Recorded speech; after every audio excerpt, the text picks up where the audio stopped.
Good morning बच्चों। आज हम फिर अपने YouTube चैनल पर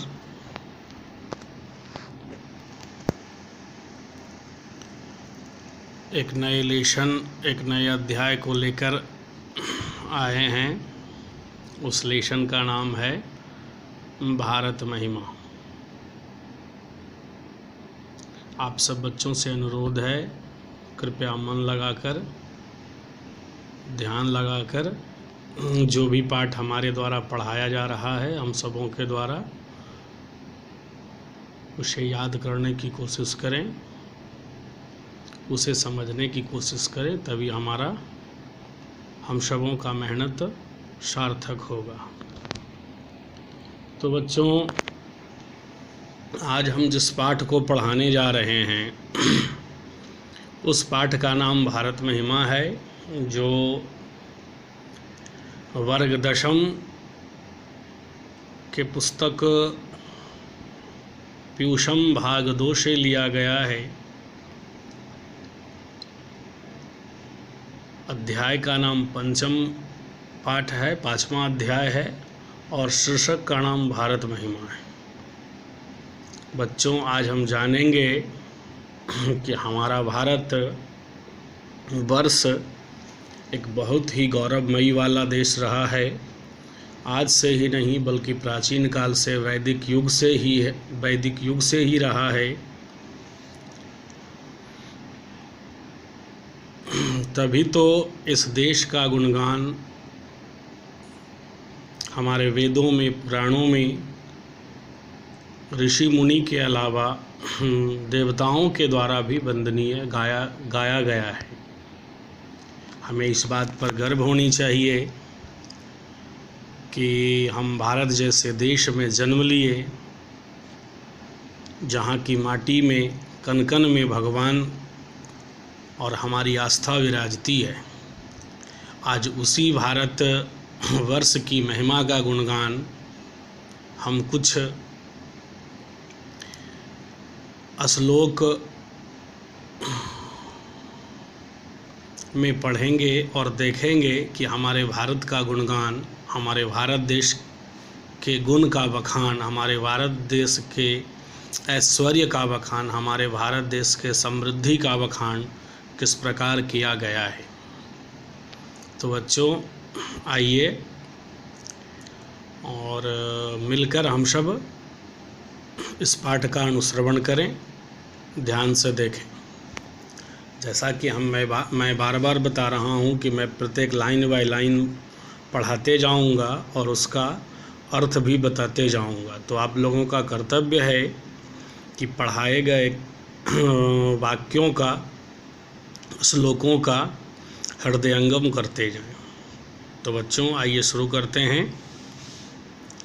जैसा कि पुस्तक में लिखा हुआ है, प्रत्येक अध्याय शुरू होने से पहले उसका परिचय दिया होता है। हमें पहले उसका परिचय जान लेना चाहिए कि अध्याय के अंतर्गत जो श्लोक, जो कहानी दी गई है, वो कहाँ से ली गई है, कैसे ली गई है। तत्पश्चात हम आगे की ओर बढ़ते हैं। तो बच्चों, आइए शुरू करते हैं। जैसा कि इस पाठ में हमारे देश का परिचय देते हुए हमारे देश के गुणगान को बताया गया है, आइए सुनिए। अस्माकं देशः भारतवर्षम इति कथ्यते। हमारे देश को भारतवर्ष कहा जाता है।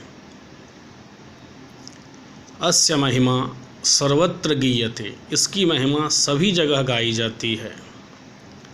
पाठेऽस्मिन् विष्णुपुराणात् भागवत पुराणात् च प्रथमं द्वितीयं च क्रमशः पद्मं गृहीतम् अस्ति।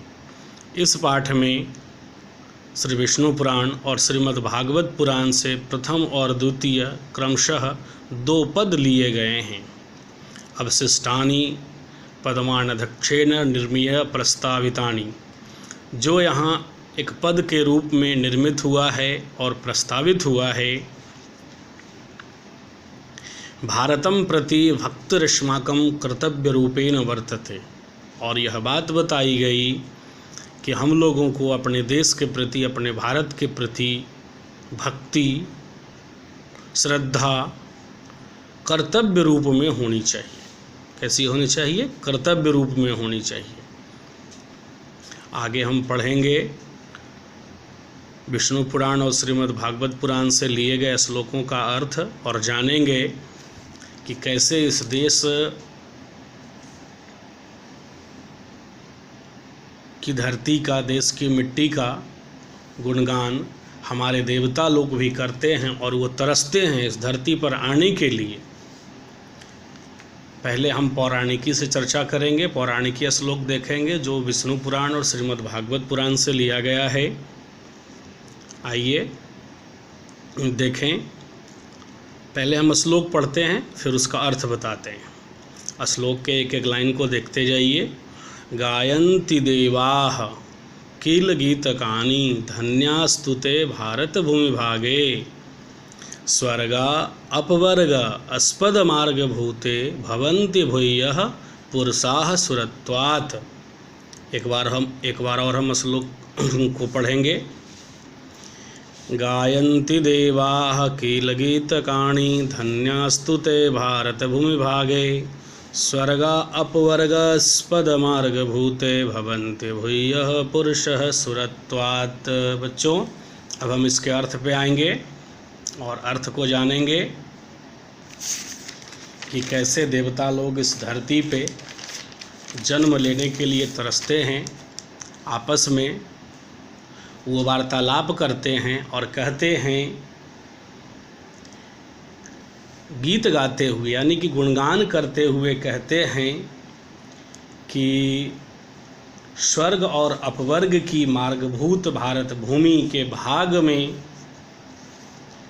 जन्मे लोग देवताओं की अपेक्षा कहीं अधिक धन्य और श्रेष्ठ हैं, कहीं अधिक धन्य और श्रेष्ठ हैं। अर्थात स्वर्ग और मोक्ष के मार्ग स्वरूप भारत भूमि धन्य एवं महान बताते हुए देवतागण इसका गुणगान, इसका शौर्यगान करते हैं और कहते हैं कि यहाँ पर मनुष्य का जन्म पाना, मनुष्य रूप में जन्म लेना देवत्व पद प्राप्त करने से भी बढ़कर है। अर्थात देवता इस धरती पर जन्म लेने के लिए ललायित रहते हैं, तरसते हैं और इसका गुणगान करते हैं कि यह भूमि जो है पूरे विश्व में, पूरे ब्रह्मांड में सबसे बढ़कर है, क्योंकि इस भूमि पर जन्म लेने से हमें स्वर्ग और मोक्ष की प्राप्ति होती है। वह मोक्ष जो हमें जन्म मरण के बंधन से मुक्ति दिला देता है। आगे हम एक श्लोक और देखेंगे कि इस श्लोक में क्या कहा गया है। यह भी श्लोक हमारे श्रीमद् भागवत पुराण से लिया गया है। पहले हम श्लोक पढ़ते हैं, उसके बाद फिर हम उसका हिंदी बताएंगे।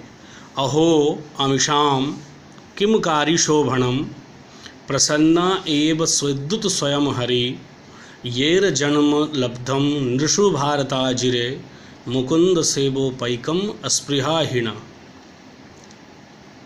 श्लोक को एक बार और पढ़ेंगे ताकि हमें पढ़ना अच्छा तरीका से आ जाए, क्योंकि पढ़ना भी एक गुण है, वाचन शक्ति भी होना हमारे पास चाहिए और वो भी शुद्ध तो और अति उत्तम है। एक बार और देखेंगे।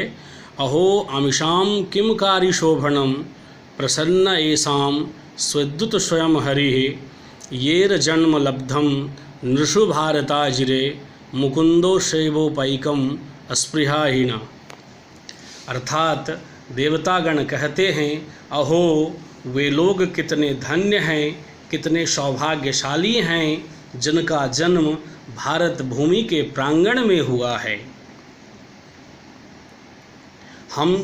हम देवतागण भी भारत में जन्म लेने के लिए तरसते हैं। क्यों तरसते हैं?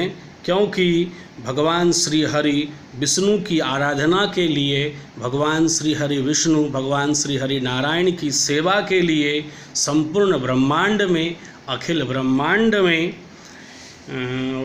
ब्रह्मांड में भारतवर्ष से बढ़िया, भारतवर्ष से श्रेष्ठ कोई जगह हो ही नहीं सकता।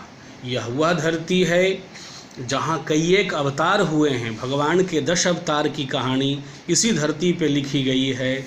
इसी धरती पे राम कृष्ण आदि, जैसा कि आप लोग जानते हैं, राम कृष्ण आदि ने जन्म लिया और देवतागण उसी जन्म को पाने के लिए प्रभु नारायण से हर हमेशा विनती करते हैं कि हे प्रभु, कम से कम हमारा एक जन्म तो भारत देश की धरती में दो, ताकि मैं वहाँ जाकर आपकी सेवा करूं, मनुष्यों के बीच एक मिसाल बनूं, एक आदर्श बनूं, और हमारा जन्म और मरण अर्थात मोक्ष हमें प्राप्त हो, हमें मुक्ति मिले।